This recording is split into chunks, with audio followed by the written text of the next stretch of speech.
what's going on, Sean? Sorry about that. I was having a little bit of technical difficulties. My Wi-Fi on the router cut out, so I had to reset it. I figured you'd get it figured out before we got started. I'm hoping. Since I reset it, it takes about 10 minutes or so. I'm hoping I can move back up to my normal filming area here shortly. But it is Yeah, what I it is. I'm can, gonna have to make do with what I got. but I can definitely hear you right now. That's for sure. Good, adapt and improvise, right? That's right. So you have an amazing guest on tonight. Who is he? I do. 27 years in the paranormal. We're welcoming him on, one of the co-hosts of Compass of Curiosities podcast, and as well as a huge advocate in mental health. And me and Russ have had multiple conversations on this, and we are going to hit on that a little bit tonight as well. So please welcome Russ Stiver. Here we go. Good evening, everyone. Russ, how are you Hello, doing, Russ. brother? And I appreciate you taking an hour of your time to come on the show and chat. No, thank you for having me so much. It means a lot to me. It's Dude, different for me from going from host to guest. I kind of figure, it always happens that way, right? And yeah, so I apologize for the technical difficulties in the little pre-show. I reset the router. I'm hoping that I can move up to my normal filming station soon. We'll see. Dude, I And know all about it. Trust me. I run my own show, so I have to overcome some things myself. So it happens. Sorry, hang on one second, guys. I'm looking at something. So bear with me for a few moments, guys. I'm working on some technical difficulties, as you guys know. But anyone watching, no, take your time. Take your time. Take your time. this is the first time on my show I've had this happen. So Hey, well, I mean, There's always computer gremlins. there always are. that is true. So can you guys hear me all right? Yeah. Oh, perfectly fine. Okay, good, because it looks like I'm reconnected to the Wi-Fi, so I may be able to move back up to my normal spot. But Russ, while I'm doing that, could you do me Sure a can. favor? And while I'm moving around so I don't distract the guests, could you tell us, who are you? Who is Russ Stiver? What are you in the paranormal? Tell us what you do as far as your podcast. Tell us, everything about you. Well, first I got to say thank you, Lee, for telling me happy birthday. Yes, my birthday was just on Friday. So thank you for that. You're like what, 24? Oh, happy birthday. Oh yeah, I'm 24 with the beard of a 74-year-old Amish man. Hey, you know what? I mean, hey, I got my start as an investigator at probably one of the most infamous and notorious places in America. Considered one of the most haunted prisons beside Alcatraz or Missouri State or whatever it may be. Thank you, Morgan. My first ever investigation was actually at Ohio State Reformatory.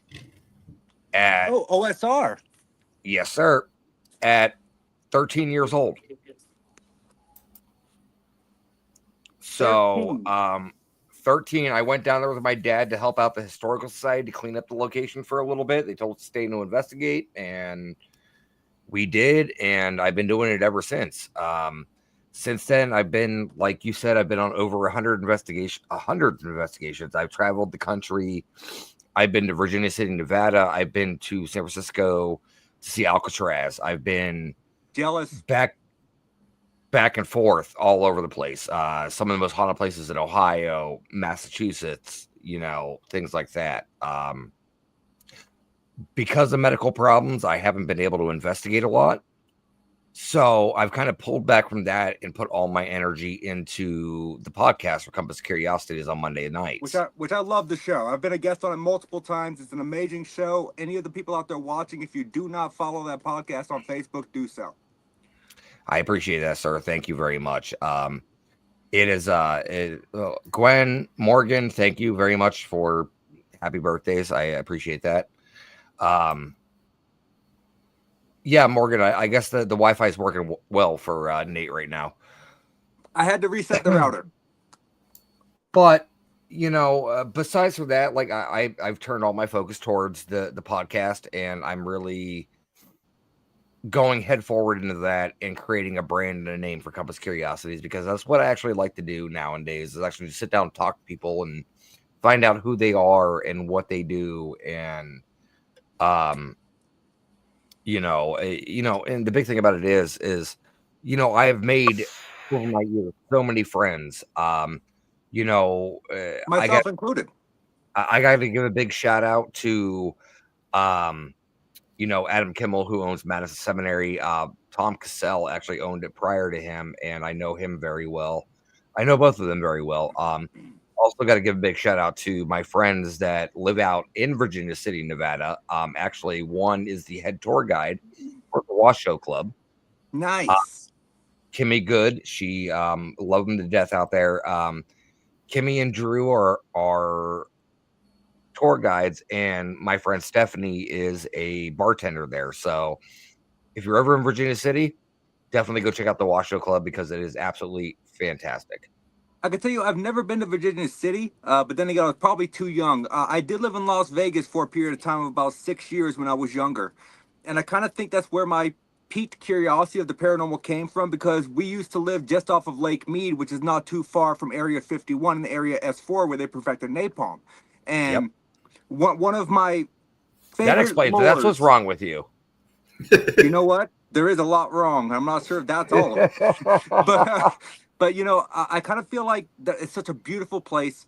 I never got the chance to grace Virginia City, but I wish at one point I do get that chance to do so. So OSR, a lot of people don't realize that, a lot of the Shawshank Redemption was filmed at OSR. And such a great place, historical. Once again, I've not been there. So if you had to choose a spot that you have ever been to through all of the years that you've been doing this, is there ever a spot you wouldn't return to? Is there a spot that freaked you out so much, that gave you that oh shit moment, that you would be hesitant to walk back through the door? Okay, so two-part answer here. One, let's set up something to go to Virginia City. I have the connections. I have everything we need. So let's set up travel, and you and I will go out there. I love it. Two, a place that has scared me so much that I will never return to. I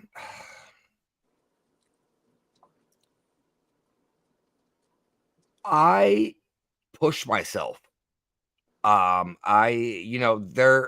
are things that happen to me, and then I'm like, okay, it wasn't that bad. I need to go back. It's almost kind of a proving myself at that point.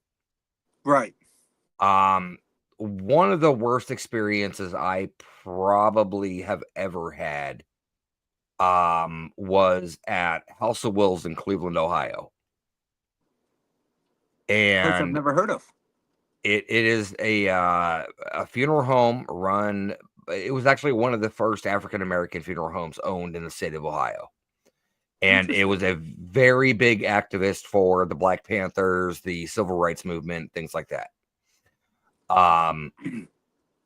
I had some things happen there that made me be like, I don't want to come back here. The owner of House of Wills is actually an Hey, Thomas, how you doing, brother? Hey, Tom, what's going on, buddy? Sorry, Tom. Tom. I don't know if you like to be called Tom, but I'll call him Tom too, so it's okay. All right. But no, House of Wills, it was a primarily involved, like they had some big figures come through there, like Martin Luther King, they had Malcolm X come through there. But the owner of the funeral home had very nefarious ways, I guess you could say. The entire place just creeped me out, just hearing the history of it and everything. And it was one of those places that I'm like, I'm never going to go back there. Like, I just, the experiences I had, the things that went on during my time there. And now looking back on it, I'm kind of like, yeah, I kind of want to go back.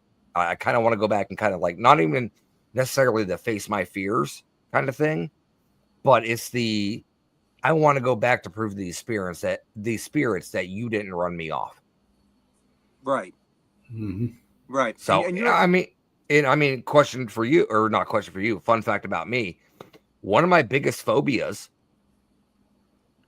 and I'm sure any of my friends that are listening and know me are going to laugh hilariously at this. But one of my biggest Can't be phobias, any funnier than mine. One of my biggest phobias is actually, excuse me, not dramatic effect there. It's actually long hallways with a lot of open doors. Oh, that's not a weird fear at all. They're creepy. As a ghost hunter, though, or as an investigator, that's kind of like that's kind of what you do. It is, but let me tell you, I have two fears that a lot of people don't know about. One of them is extremely funny, and the other one just doesn't match up with being a paranormal investigator. One, I'm deathly afraid of the dark. I don't like the dark. I investigate the paranormal because for me, it's a way for me to face my fear. It's one of the reasons, I guess you could say. Two, lawn gnomes, garden gnomes. Are you all right with gargoyles? Gargoyles I'm fine with, but garden gnomes with the big pointy hats and the creepy, they steal your shit while you're sleeping. I don't like them. They're just creepy. Okay, so you want to know something funny? I was drunk one night. I will admit this. I was drunk one night and maybe a little bit. Any story that starts off that way is going to be great. A little bit high. I'm just sitting there doom scrolling on Facebook, and I see one of the ads pop up saying something for become an ordained minister in the Gnomian Church, which is the Church of Gnomes. Oh, wow. Why is there such a thing? It was free, and I'm like, what the hell? I'm going to do it. So I am now ordained in the Church of Gnomes. I did not know that about you. I just did it just for the hell of it. Just see, Morgan had the ad today. Oh, and I guarantee you she's going to do it just to fuck with me. Yep. Dude, And, come on. I mean, it's a weird fear, but you know what? I mean, it is what it is. So, you know, out of your 27 years of doing this, you know, all the locations you've been to, I asked you your scariest, the place you wouldn't go back to. Was there a place that you could pick as your favorite? this is going to sound very, Morgan, do it. It's very Morgan, enriching. do not do it. Do not listen to his influence. It's very enriching. The Gnomian guidelines are very good. Do you have to have a hat? I have not gotten mine in the mail yet, but Don't worry. I carry a spork. If you didn't know, gnomes are extremely allergic to sporks. I know they are. Yeah. I learned that in the Bible, the Gnomian Bible. I have a spork in my room. It's only 3 pages long, but I learned enough. But yeah, so is there ever a place that you could choose out of all the places you've been to that you would think would be your favorite place that you've ever been? And it's not necessarily even have to be the activity within the location. It could be the history. It could be the beauty of the location. It could just be any reason. Do you have a favorite spot? You're hurting me with this one because there are locations that I have gone to multiple Paranormal Rock times. Down. Thank you Yes. for joining. And Morgan is doing it. She's probably looking up the site right now, by the way. Just letting you know. Russ, I'm gonna hurt you when I see you. Look forward to it, brother. Risk. No, but I mean, you have those locations that produce results every time you go. And then you have locations that are just absolutely magnificent and beautiful because of the architecture, the history, everything like that. Okay, so As you were, let me break it down go ahead. deeper then. Sure. Choose 2 spots. One based on activity, one based on aesthetics. Shit. The second one's going to be a hard question. Well, actually, the first one's going to be a hard question because the answer to number 1 was This chat tonight's crazy. I love it. I love it. Number 1 would be Rolling Hills Asylum in East Bethany, New York. Oh, I've not been yet. Every time I go there, the activity does not cease to exist. Like like I'm talking full blown shadow figures. I'm talking audible EVP. I'm talking everything. The second one is kind of a biased opinion for me, but the Heart Stuff Hall up here in Massachusetts, Rockland, Massachusetts. I plan on being at their next event if it falls within my realm of plausibility. I know that Matt told me last podcast had kind of held off on him a little bit. Yeah, But we're working on it. We're working behind the scenes on getting things going on that. oh yeah. I'm being kept in the loop for the most part. But that place does not, because we've been there so much. Like we are the local, we help take care of the location. So Right. the spirits there have gotten to know us, and absolutely just amazing, like, activity there every time. You like, you have everything from voices to footsteps to bangs, clicks, clangs, everything. Right, and I've heard that from multiple people who have visited there. So if anybody out there is watching this episode or listening to this episode, Soul Seekers New England just put out a new video for the Heart Stuff Hall. I've seen clips of it, but I've not seen the whole video yet. Dude, watch the video. It is absolutely amazing. Like, So for the record, not trying to even being interrupt, there. No, go ahead. we're talking about Heart Stuff and the activity there. Yes. My ring light up here is currently flashing. It keeps fluctuating. Huh. It's not done that before. Well, the only ones on the podcast right now that have ever been to the hall are myself and Morgan. Yeah. So, Oh. and like I was just alluding to, did your ring light just die on you? It did. Okay. I think we're all, maybe. I don't know what's going on with that thing. I've never had to do that before. Anyways, continue. So, like I said, we got used to the spirits there, and they know us. So every time we come into the building, they always like want to come out and talk to us. That's the big thing. And that happened to me back in Madison Seminary in Ohio when I lived there. I was up there all the time, and it was every time I walked in there, it was activity constantly. As far as aesthetically pleasing, I have to choose 3 locations, and one of them is not going to be Alcatraz. I actually am going to choose Mansfield Reformatory. Oh, good choice. Good choice. It's a Kirkbride building. I'm also going to choose Eastern State Penitentiary in Philadelphia. I would go to the Eastern State if I wasn't so scared of driving in high traffic areas, and Philadelphia scares the shit out of me. So it actually wasn't too bad. I have very bad anxiety and everything, but we've discussed that. But it's one of those things where if I really set my mind to something and I want to do it, I'm going to do it. So for the record, I'm going to hurt you, Thomas. Uh-oh. Actually, I brought that one up. I texted him a little while ago. Well, you know what? The last podcast... Is this an inside joke here? An inside joke that I'm not a part of. But last podcast, another hashtag got started, something about hashtag poke the cow. And I don't know how that got started. But anyways, you were saying... Gnome Sport. I'm going to get behind that one. Gnome Sport. All right, I'm going to get behind that one. You going to get behind that one? Yep, I'm gonna post it on my page for Compass right now. I love it. So continue on, Russ. All right, so the third one I would have to say would be I had 2. I had Mansfield, I had Eastern State. Yep. Excuse me.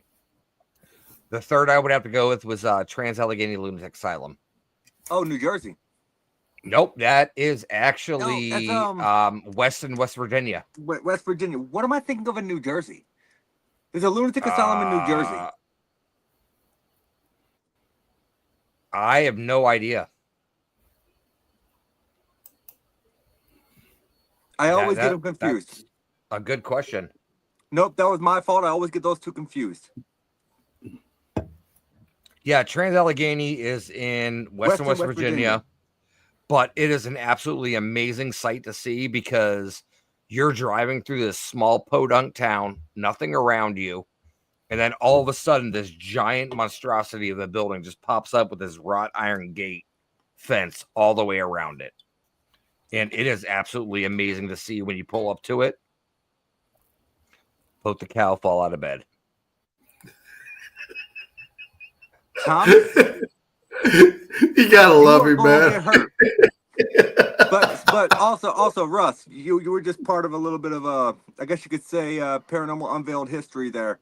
It's not often I guess a state of a location wrong. So I think that's the first time Hey, it's happened on this podcast. I mean, I'm from the Midwest. I grew up in Ohio. I've lived in North Carolina. I know all the areas out there. I've been to St. Albans Reformatory. I've been to, or St. Albans Asylum, whatever they're calling it now. Like I said, I've been everywhere. I've been out to multiple locations in Nevada and California, investigating out there. The first event I did out in California, actually, Kimmy and Stephanie actually brought me out, and I did an event with Scott Greenwald, Michelle LeBaron, I've heard in Scott's a great Placerville. dude. Oh, Scott is an amazing, was R.I.P. Yeah, was a great guy. I should have worded that more tactfully. No. It's not your fault. Like, I don't even want to say was.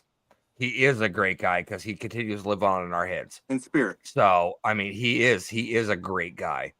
But other than that, like, I fell in love with the area out there. I had quite a few experiences out there when I was out there with that group of people. Like I said, I got to experience Virginia City. I got to, go to Alcatraz. I got, actually, funny enough, the memories popped up today on my Facebook that it was 7 years ago today that I actually went to Alcatraz. Hey, Jenny, how you doing? Yeah, let me Hey, tell you, Jenny. my daughter took a vacation out to California, and she got to go to Alcatraz last summer. And I told her how jealous I was because she went to a place that has been on my bucket list since I was a teenager. And she was like, Dad, don't worry, you weren't missing much.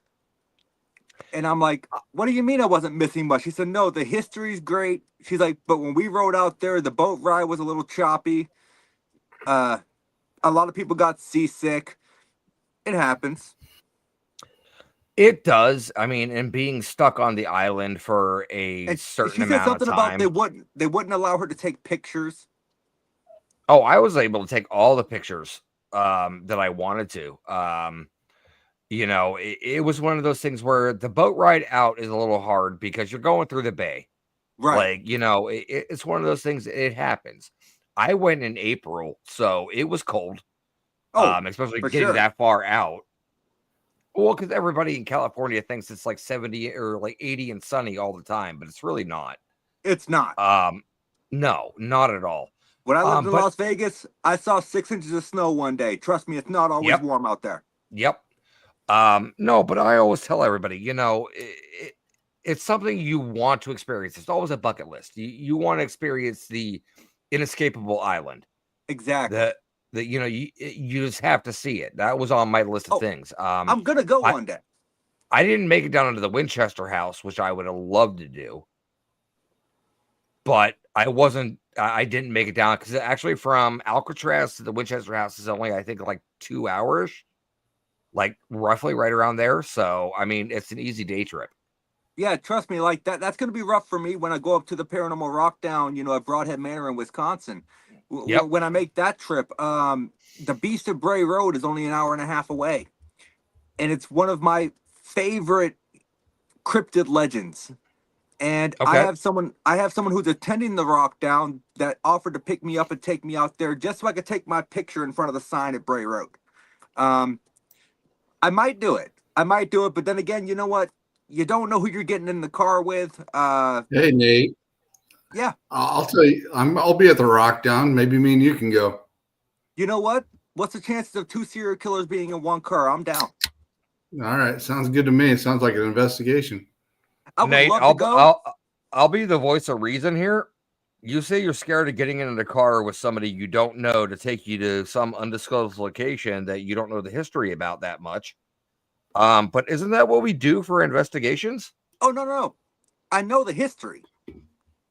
I just don't know the person driving. We've had very few conversations. If I was getting in the car with you, I'd trust you with my life. I'm getting in the car with Sean. Yeah, I trust Sean. I've met Sean multiple times.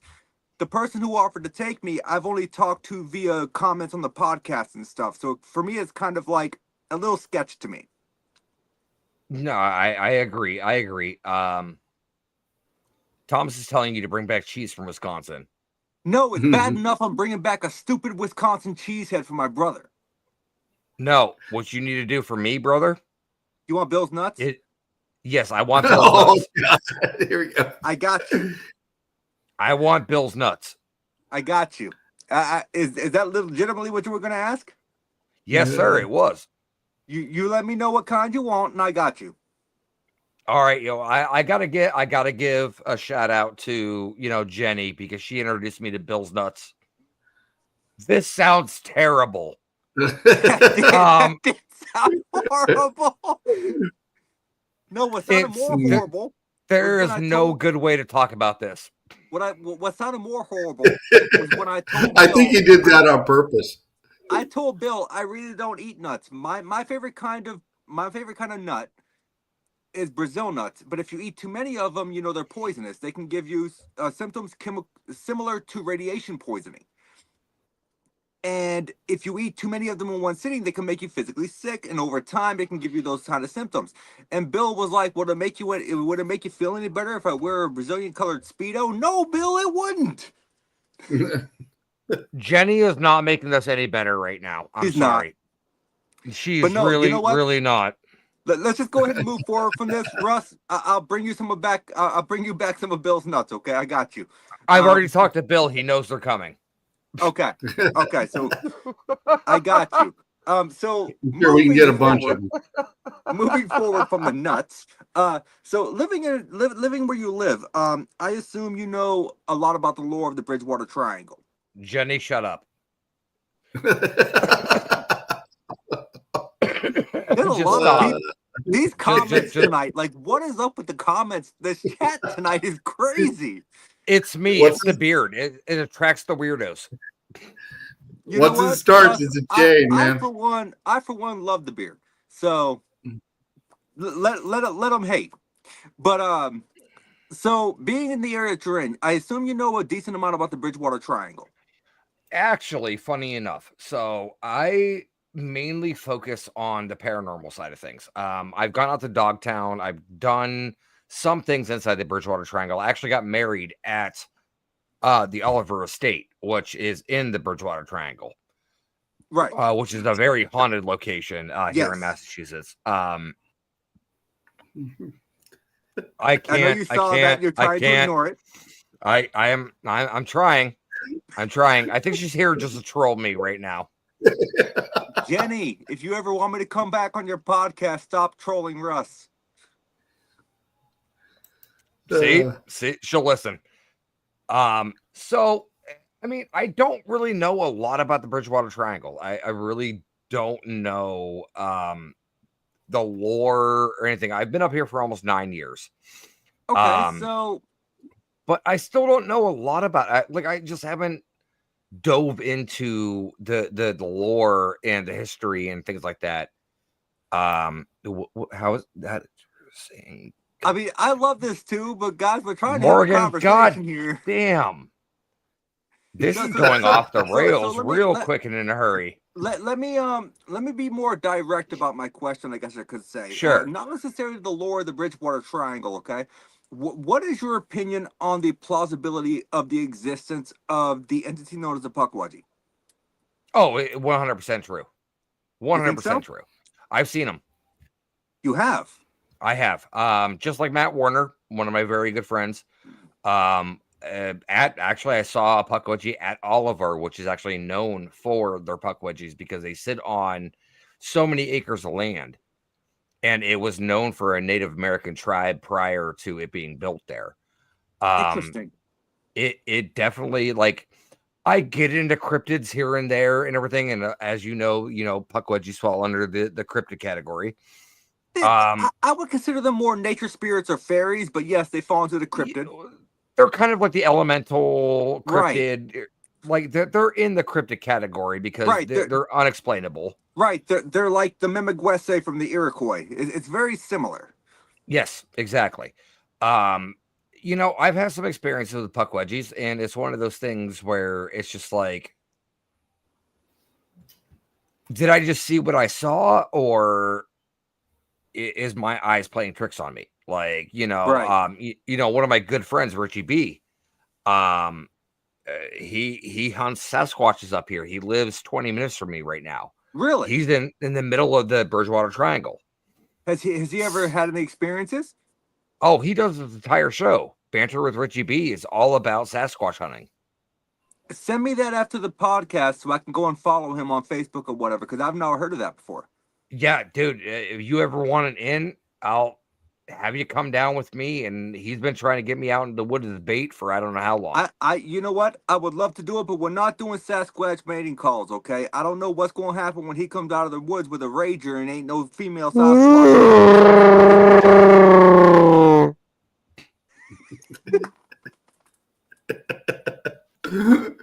That was an amazing rendition. I love it. I love it. So, gotta keep it interesting. One of the other things that I wanted to touch on tonight, because Russ, me and you have talked about this multiple times in the past.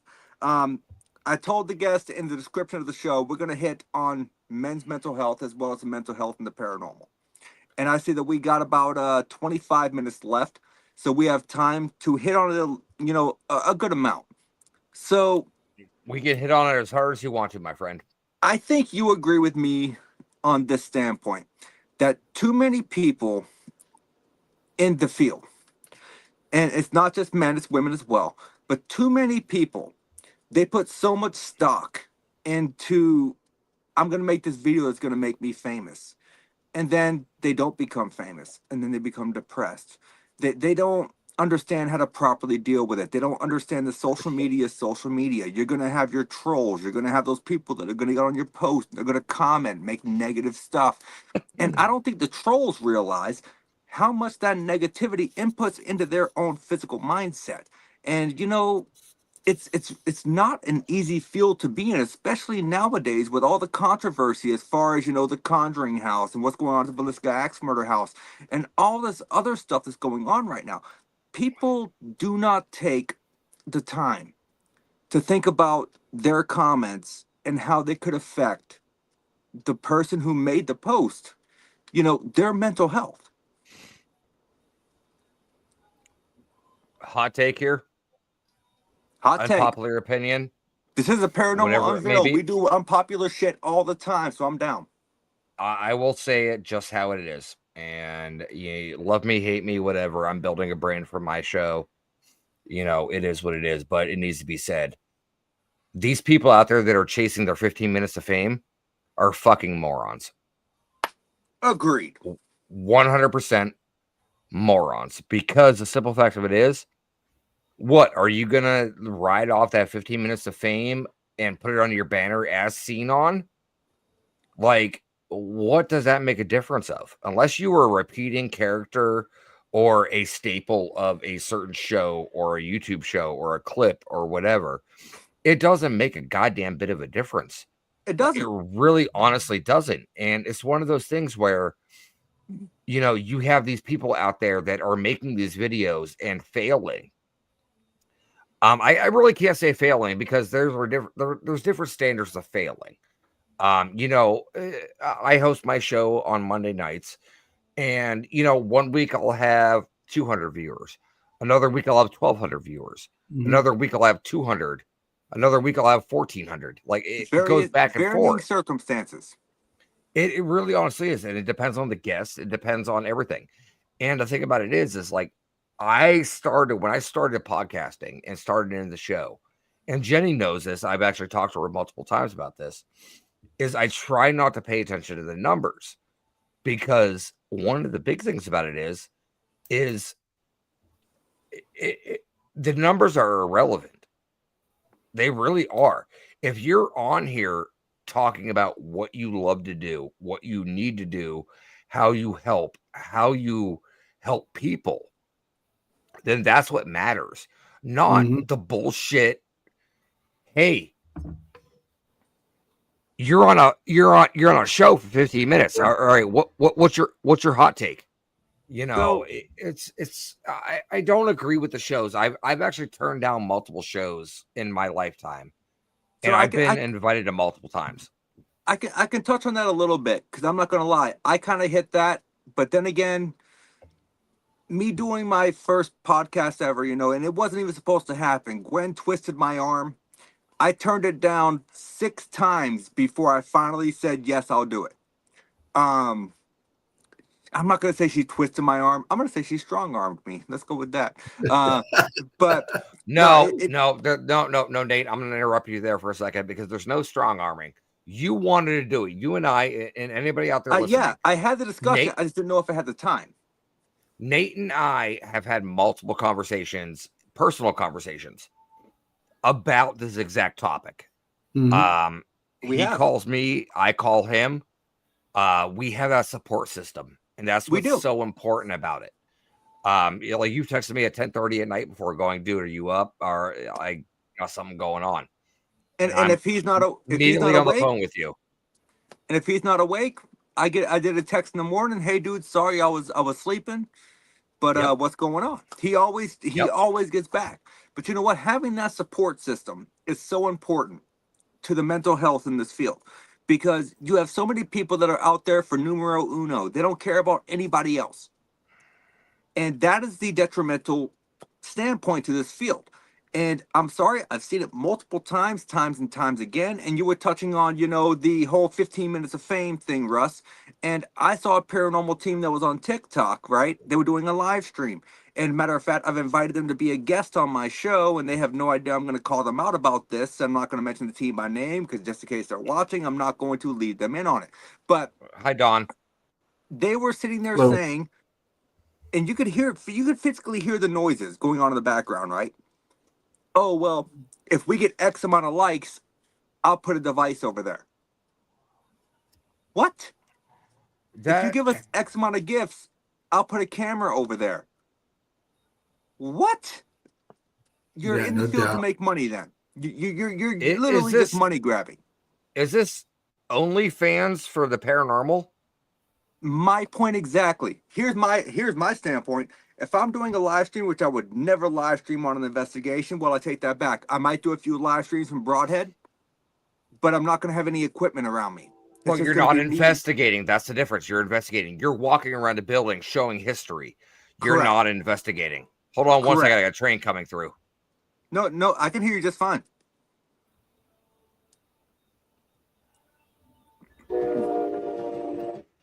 Oh, just so you could hear it. Yeah, I heard that. But yeah, so it's one of those things where I'm watching this live stream and the guy's like, oh, we're hearing these noises over here. And you can physically hear it, right? He's like, we're at 500 likes. We get to 1K likes. I'll put a REM pod over there. Oh, so you're going to put an experimental piece of equipment over there that could possibly go off. You hit a walkie-talkie. Yeah, fuck that. What are you doing? And then he's like, well, if we get X amount of gifts, I'll put a camera in that location to show you no one's there. By the time you put that camera there, the person making the noise in the background could have possibly moved. I'm sorry, the fucking money grabbers. Yes, Thomas, you could have 16 minutes, but the 1 minute is the commercial break. Thomas, you get 1 minute. Now, Thomas is going to come on my show. He was on my show with Charles Rosenay last week. Yep, Charles Rosenay, yep. I want to have each of them individually as well, so we're gonna work that out. But yeah, it's I just don't understand. Okay, so we'll cycle back to this real quick. Yes, the people that are out there that are saying, like I said, I don't agree with doing live streams during investigations. I don't because. It's one of those things where if you're trying to actually listen, you shouldn't be trying to look at views. If you walk into a building, any building, I don't care if it was built and finished yesterday or if it was built 300 years ago, you walk into that building and just sit down and just listen, you're going to hear so much. I agree. If you're paying attention to your phone looking for views, you're not paying attention to your surroundings.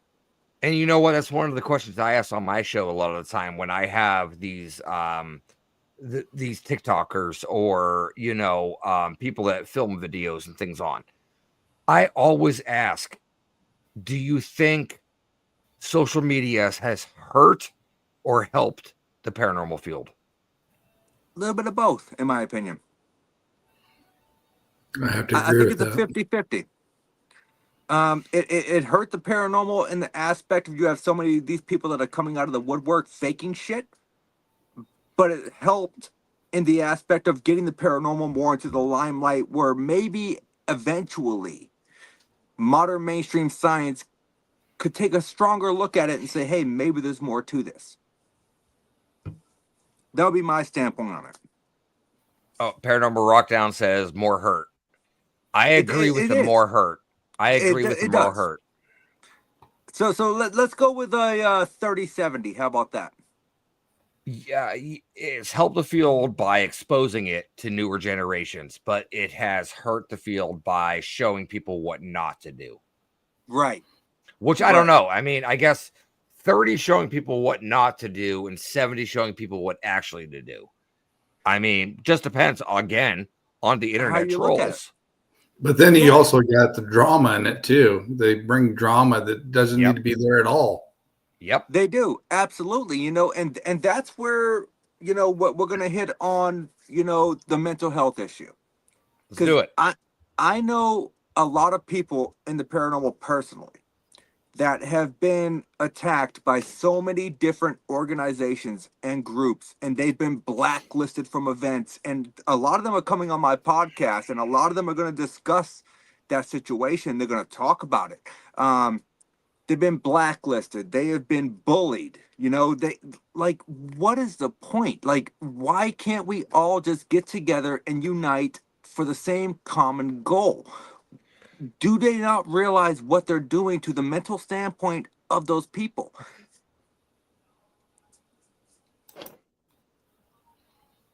I mean, and you know what? And I'll sit here and I'm not even ashamed to say it. And Russ knows this.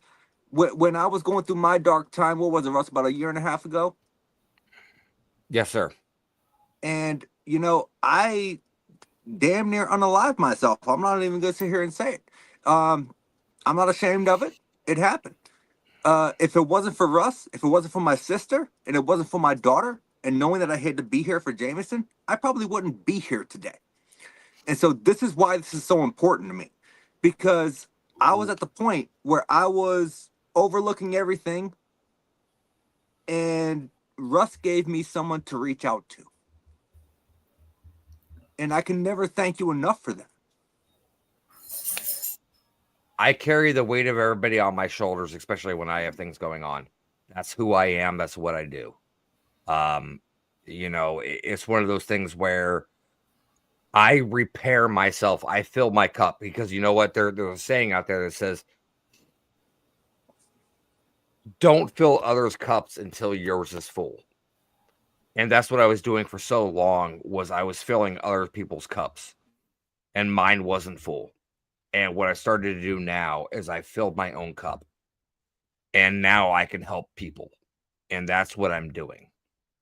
And you brought up a good thing there. And I'm going to say this, and I'm going to say this with everybody listening, whoever's listening after this, whatever it is.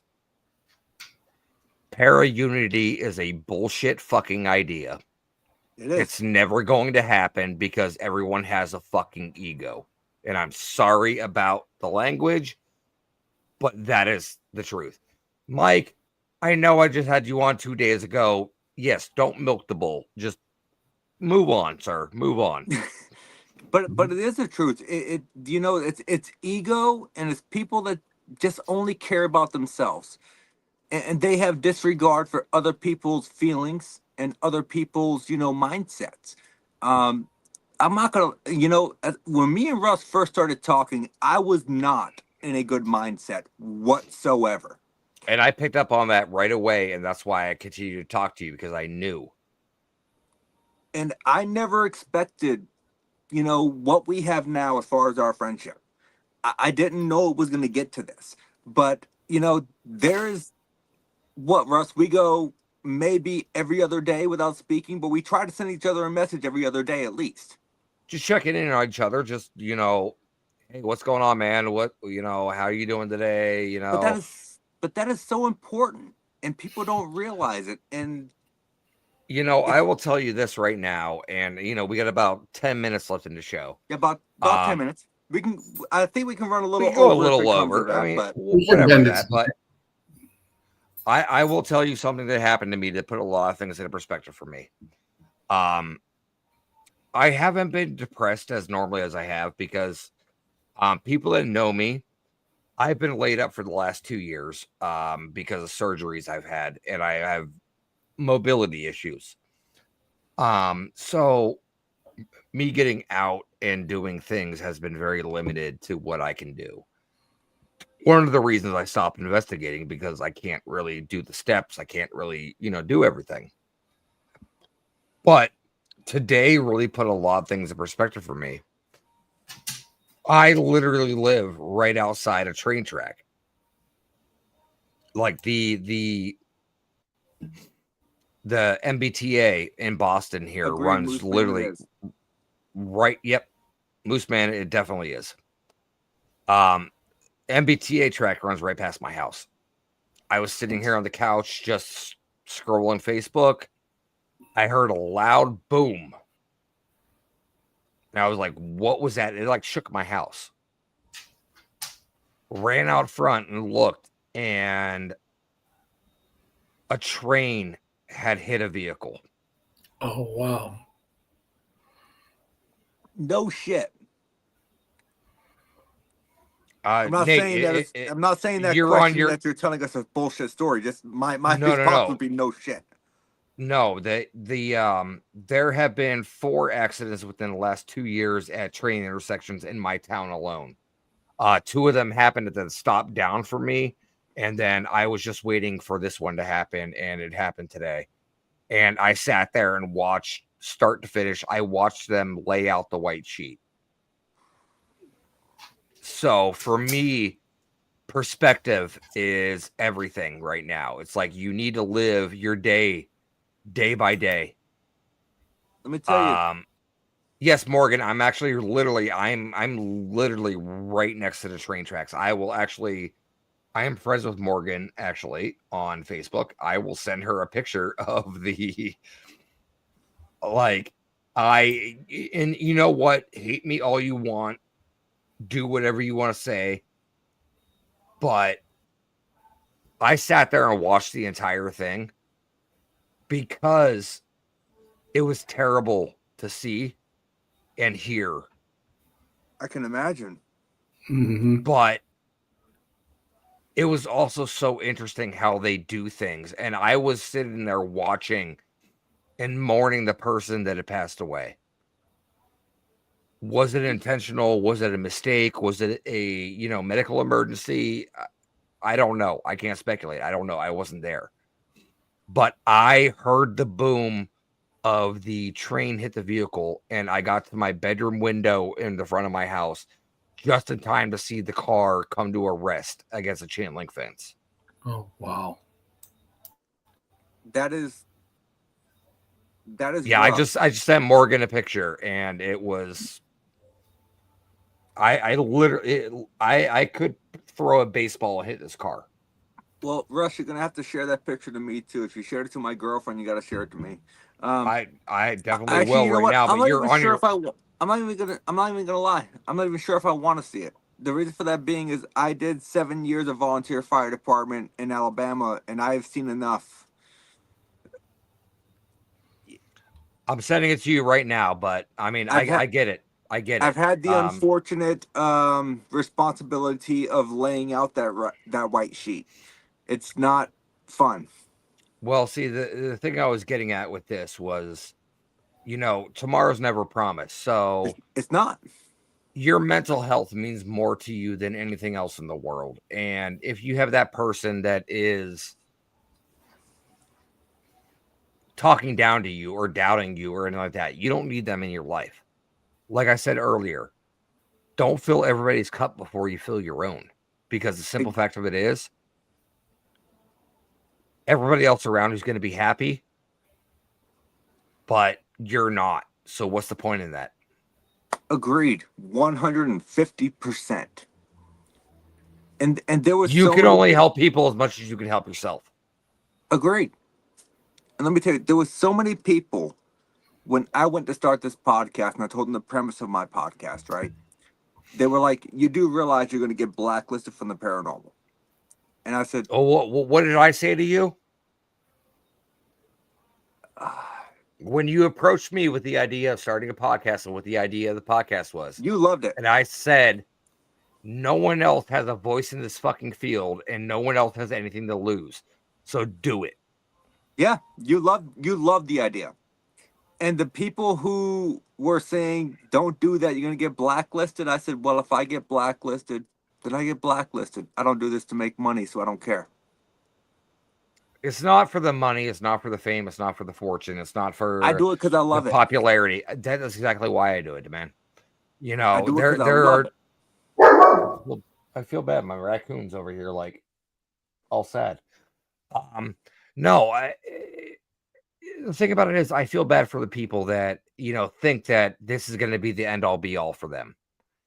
It's not. I feel bad for the people that think that this is going to make them millions of dollars. It's not anymore. These people need to stop being so delusional and stop being so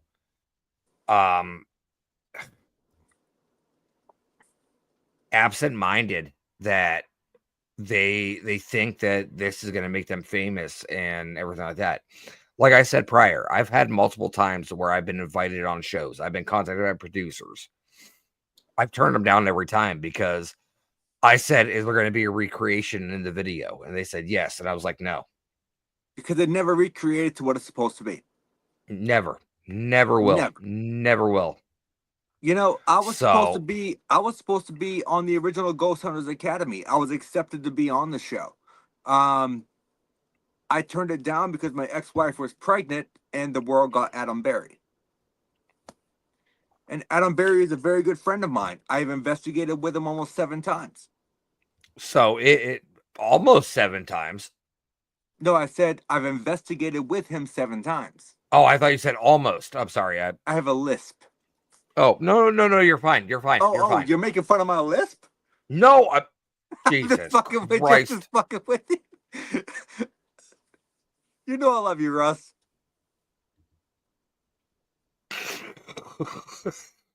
I'm just messing with you, man. Yeah, No, you know I love you. No, I get it, man.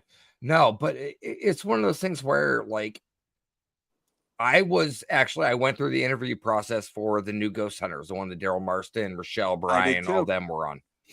I went through that entire process. They flew me out to LA. Like, and then I find out Matt Wardler went through the same process.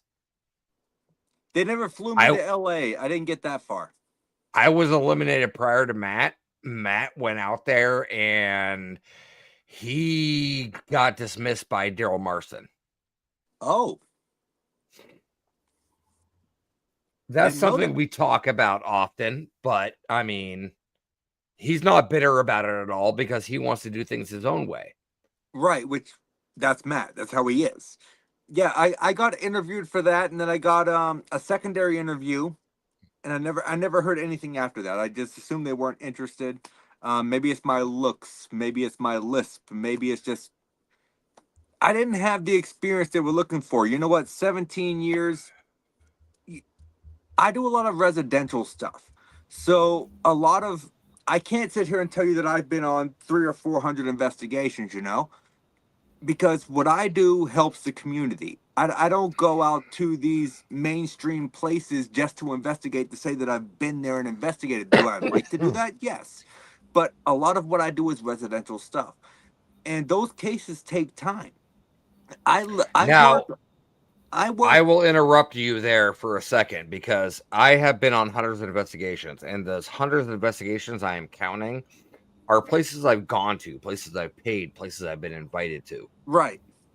That doesn't include the residential investigations that I've done, that have actually helped families, that have actually put families at ease. They really do. I'm like, my longest one actually took almost 1.5 years. Yes. And so when I sit there and tell people that I have 17 years in the paranormal, but I've been on about 107 investigations, they're like, Nate, did you fall out of bed at one point? Did you say something that you fell out of bed? Because Thomas is over here on the bed idea. Thomas, I'm going to fuck you up. Russ, we'll talk about that afterwards. Thomas, stop it. I'm gonna hurt you. But no, so like when I sit there and tell people, 17 years and I've only done like 100 something investigations, maybe 105-ish, and they're like, well, that doesn't make sense. I was like, it does make sense if you do residential cases, because I don't do the popular locations. I like, you don't realize every investigation I do, it could take a month, it could take a week, it could take 7 months. You don't know the time variance because you don't know exactly what the family's going through, and you don't know whether or not they may have mental issues or what the situation is. Every single one varies. I don't mean to smirk during your answer or your rebuttal of that, but there is a thing that I love to say, and I think it holds true. You have these investigators out there that are like, oh, I've been to this place, I've been to that place, I've been to this place, I've been to this place. Okay, cool. I'm your Huckleberry too, Moose. Don't you try me, brother. Come on, man. Come on. But it is not about the quantity of investigations you've done. Quality. It is the quality of the investigations you've done. Have you helped these people? Have you figured out history? Have you uncovered something? You can go to 900 places and 400 of them will reduce results. Exactly. Out of those 400, 200 are reputable things you could track down. That's if you're that dedicated to go that far into it. Then 16 of those will be actually able to be verified. You're 100% right. So it's not about the amount of places you've been. It's about the quality of the investigations, the activity, the workmanship, the team camaraderie to all come together to be able to do this. That's what you're looking for. I agree with that 100%. And I have tried my best to drill that into people. It's not about the quantity of what you do, it's the quality of your work that's going to shine. And if you sit there and you take 30 cases a year, but out of those 30 cases, 15 of them, you made yourself look like kind of an ass, then those 15 cases don't matter. But if you take 10 cases a year and you make those 10 cases legit, and you prove to yourself and the family that, hey, there's a different way around this. Maybe you're not haunted. Maybe it's just psychosomatic. Maybe you can take back your property. Maybe it's not an attachment. Maybe it's this. Maybe it's... The quality of your work overrides the quantity of the locations that you visit. Like I said, I've been in this field for 27 years. I started when I was 13 years old. I started doing gravestone etchings. I still say you're like 27. I think you're lying to us. 41 years old. 41. And I still have a beard brush. I still have a full head of hair. Mm-hmm. But I started out doing Civil War etchings on tombstones in a Civil War cemetery in Warren, Ohio. My first ever investigation was Mansfield Reformatory. And then I just continued on and on and on from there. And one thing that I realized, it is not about the quantity of investigations you do. It's about the work that you do to help these families. I did a private investigation. Agreed, 100%, Thomas. Agreed. 100%, Thomas. 100%. I went in with the team. I was brought in as a consultant, I guess you could say, on an investigation. And during the 3.5, 4 hour investigation we did at the house, because the homeowner was still there, I think 2.5 hours of that was actually sitting there talking to the homeowner. Just talking to them, connecting to them, like finding out like what the history is, what was going on, while my team members were investigating. But I sat out there and I talked to this woman for so long, and we were actually able to give her some peace and actually able to wrap everything up for her. And that's what it's all about. Mm-hmm. It is. It's about giving the location owner solace. It's about them being able to enter that location and not be afraid. Exactly. Well, that's the biggest thing is like it's one of those things where people don't want to say, "Oh, my house is haunted," because they're gonna like, "I'm gonna look crazy." Right. You And know you're how not, common it is nowadays? trust me, I'm aware. Unfortunately, I'm aware. But I'm not going to sit here and say that the people that are saying that their houses are haunted are not haunted. But I feel like the mainstream media, due to paranormal television shows, has made everyone think that every single fucking creak and crick in their house is a ghost. No, it's wood settling. Maybe your fucking furnace kicked on if you have forced hot air. Um, Maybe your ceiling fan's creaking. You know, I'm sorry. Like So I'll tell it's you something. I'll tell you something here that I haven't said to anyone yet. So you're hearing it for the first time tonight. I own multiple objects in my house that are enchanted or have so some do sort of I. spirit and attached to it. My newest purchase recently was a little porcelain doll named Liam. I I have a tendency to enjoy the herbal goodness every once in a while, and when I have to do a late podcast, I like to partake in the afternoon, take a nap, and be fresh for the interview. We call it broccoli. Yes. Okay, we'll call it broccoli. So we've had Liam for the last 2 months, and he is on a shelf next to me over here. He's always been facing forward. He's had play blocks in front of him and everything. So after the accident happened that I was talking about on the train tracks and everything, I partook in the broccoli and went and laid down for about 2 hours. I woke up. I came out into my living room. I didn't even notice it, but now my doll Liam is turned towards the train tracks. Do you think it was attracted to that energy? It might have been because in the 2 months I've had him, he has not moved. He has not done anything, and I have not touched him. There was dust marks around him. Interesting. And I wasn't even the one to notice it. My wife was the one that noticed it. And she was like, "Did you move him?" And I'm like, "I haven't touched him." Yeah, that's very curious. I mean, I know I have spirits in my location that I live in.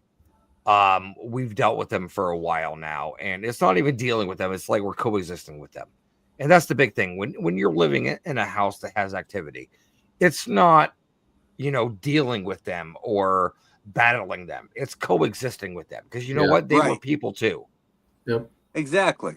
You have So to. guess what? Treat them the same way you want to be treated. You have to. And that's one of the things that pisses me off when paranormal investigators go into locations that do nothing but provoke, provoke, provoke, provoke. I'm sorry. There were. Would you want to be approached like that? Because I know I Absolutely not. wouldn't. Absolutely not. If my boss provoked me like that at work, I tell him to shove his shit up his ass. Because that's just how I am. But I know we're running a little bit over, guys. So I'm gonna end this off with Nope, just go for it, man. a few more questions. So Russ, knowing that me and you are so big into mental health and the paranormal, is there any advice that you can give to people who are going through mental health issues? Stay off of social media. Don't feed into the haters. Don't feed into the trolls. Don't feed into that bullshit rhetoric that they're slipping out there. Because guess what? You could have 30 good comments. One comment could take you down in an instant. Oh, I agree. And you know what? That's not what you need. So guess what? Pass right over it. Don't even acknowledge it. Because guess what? What you're doing is you're giving them the power, you're giving them the opportunity, you're giving them the energy to keep going. If you address it, then guess what? It's done, because you're going to get into a back and forth with this person or this whatever. Excuse me. So definitely don't do that. I mean, like, it's I one of those agree, things. because I've been in a few of those conversations myself, which I'm not going to sit here and bullshit y'all. I was probably intoxicated while I was doing it, but you know what? It is what it is. We all go through things. We all we all go through times in life where times are dark. But the simple fact of the matter is no matter how depressed you are, there's always someone you can talk to if you reach out to the right person. So don't let that Morgan just darkness hit it. overcome you. Morgan just hit it right on the head. There's no need for social media if you're already dealing with things. The trolls probably have no idea about it, and that's the thing. Everybody is fighting a battle you can't see. I have chronic pain. I have social anxiety. I have manic depression. It's one of those things where it's one of those. You don't look like you're disabled kind of comments. But in reality, it's one of those things where, and I will say this very bluntly, and that's the fucked up thing about me, is I work retail management, one of the highest stress jobs. Halloween. Yes, sir. One of the highest stress jobs you can have out there. I still need to have you put me a proton pack on hold at some point. Oh, we came out with a new ghost trap this year. I didn't know. I just saw it on Instagram myself. They came out with a new ghost trap that actually has a fog machine inside of it, and you get has rollers on the bottom. Yes, we will discuss this tomorrow, because one or two may fall off the truck. I'm not saying anything. That was not an admission of guilt. Not an admission of guilt at all. But yeah, I may or may not need one of those. No, but like I said, I have social anxiety very bad. Like, I literally do not like to, as people call it, peopling. I don't like peopling either. I don't like to do that. And, because I've become a very solitary person because of my surgeries. I've been laid up so long, and I'm trying to make this fast for you guys. But, it's one of those things where... You don't have to make it fast for us, brother. Speak your truth. No. I go out there every day when I have this job, and, it may be 5-6 months long. Okay, great. That's the thing. But you're great at what you fucking do. I've seen the numbers. And people that follow me on Facebook, if you're listening or don't sell yourself watching short or whatever.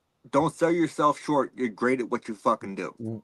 We do put up some good numbers, so I am very proud of my team. And it's not even just me; it's my team. It's definitely my team, 100%. But they need a good leader. My team is my family, and I will say this, and completely off topic. I'm sorry, but I'm just saying, like, for myself, I've had 2 of my employees that have asked me, to walk them down the aisles at their wedding, because I've been more of a dad to them as employees for 3 years than their dad have ever been to them. That's a sign of depression. That means a lot to me to know they look up to me that much. And that's why I keep doing it, because, it's a seasonal job. A lot of high schoolers, a lot of things like that. Last year, I went to 4 graduation parties for employees that I had. Here's the thing. Because I show up. For me, from my standpoint, and the way I look at this, Russ, is if someone's asking you to attend their wedding, right?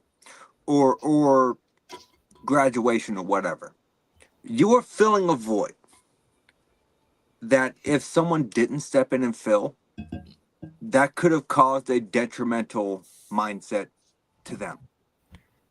They had someone there that was willing to step in, and you did that, and I commend you for that, and I will forever love you for your heart. Like, you have a great heart.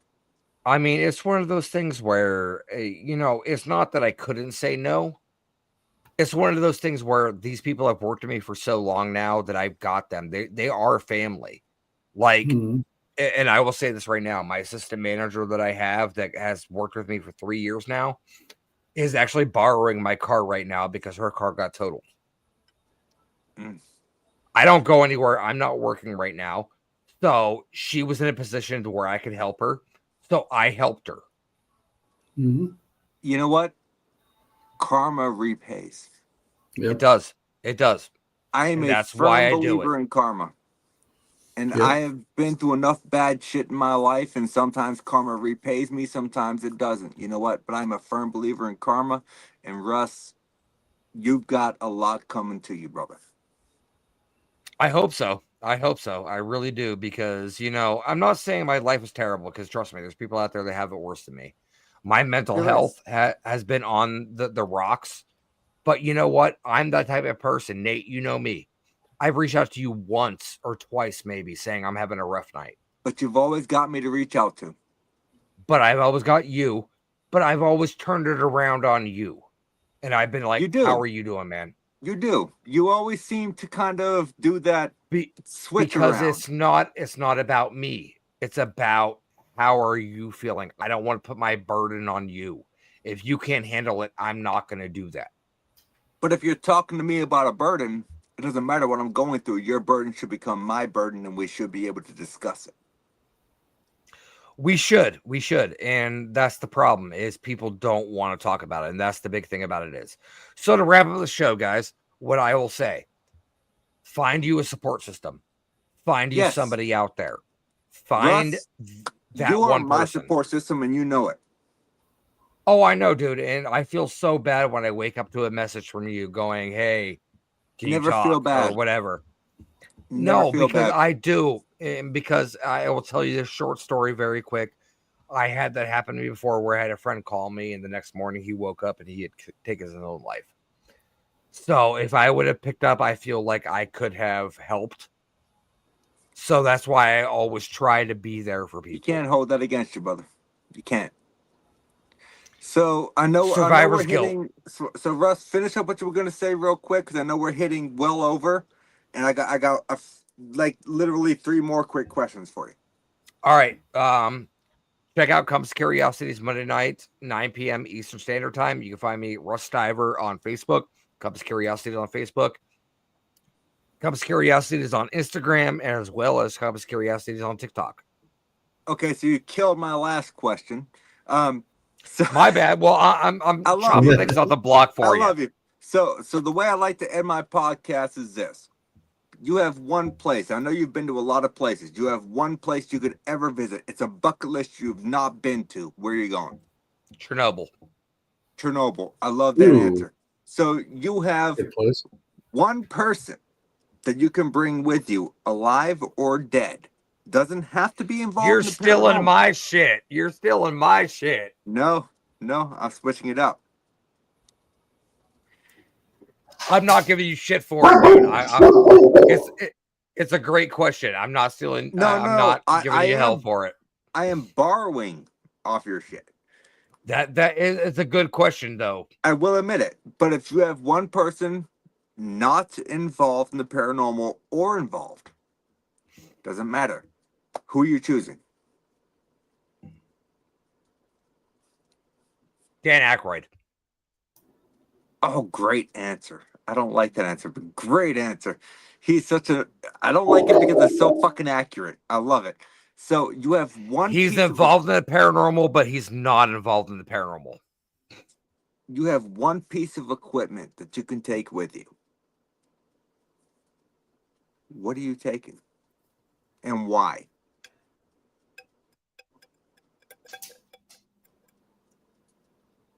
Can I have a loophole here? You cannot have a loophole. You have one choice, one piece of equipment, and why? So yes, okay, I kind of stole your shit, but I kind of modified it as well. You kind of did. Kudos to you. I love that question. That's why, and I would give Russ Stiver full credit for those 3 questions. Full credit. I just don't think he expected me to. I'm impacting you. Holy shit! Wow, I didn't know that. I just don't think he was expecting me to add the last question and the why. No. So for that one, God, what was the question again? Not that I What forgot. piece I of just need to equipment- hear it again. What piece of equipment are you bringing with you, and why? Well, I don't have a credit card. My bank The account's in credit the card is not a negative. piece of equipment. My bank account's in the negative. So going on an investigation prior to the stuff I already have. No, I'm just bringing pick off what myself. you already have. I'm bringing myself Yourself. And why? because there's no better conduit or explanation or verification than one's own body. I like that answer. Valid. I love that answer. And Russ, I'm not going to. You are your own. You are your own best piece of equipment. That So, is Russ- literally it, because you're worried about setting up all this equipment, but you're ignoring everything around you. That's why I always say when you go into an investigation, sit and just listen. So for the record, and I just want to state this out there for the record on the live, because I am one to admit my faults. I did not realize until you just mentioned it that I was kind of biting off of your stuff, and I apologize. No, dude, no, I'm not, dude. You know what? It actually flatters me.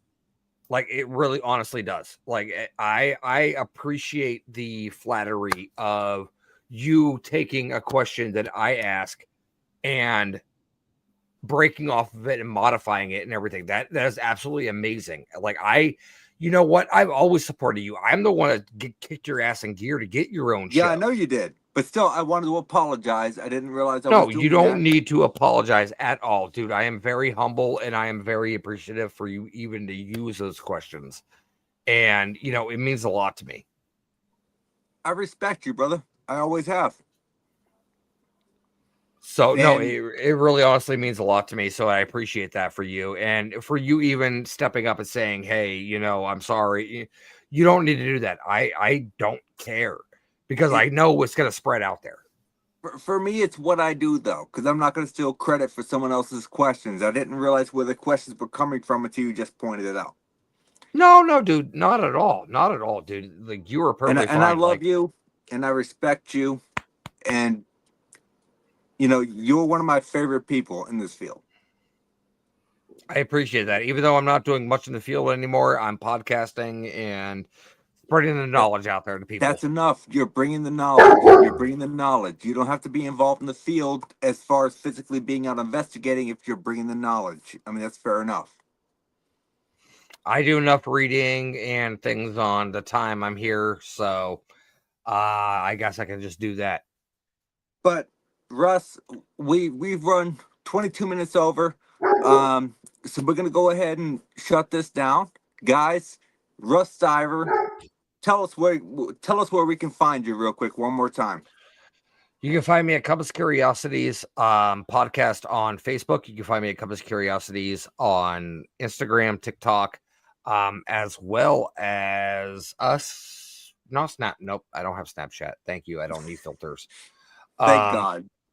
On TikTok, you can find me on there for Compass Curiosities podcast as well. So every Monday night, 9 p.m. Eastern Standard Time, we have a guest on every week that is completely different. This week we have Ron Yacovetti and Lourdes Gonzalez coming on God, talking they're gonna be on about. my podcast in about 2 months.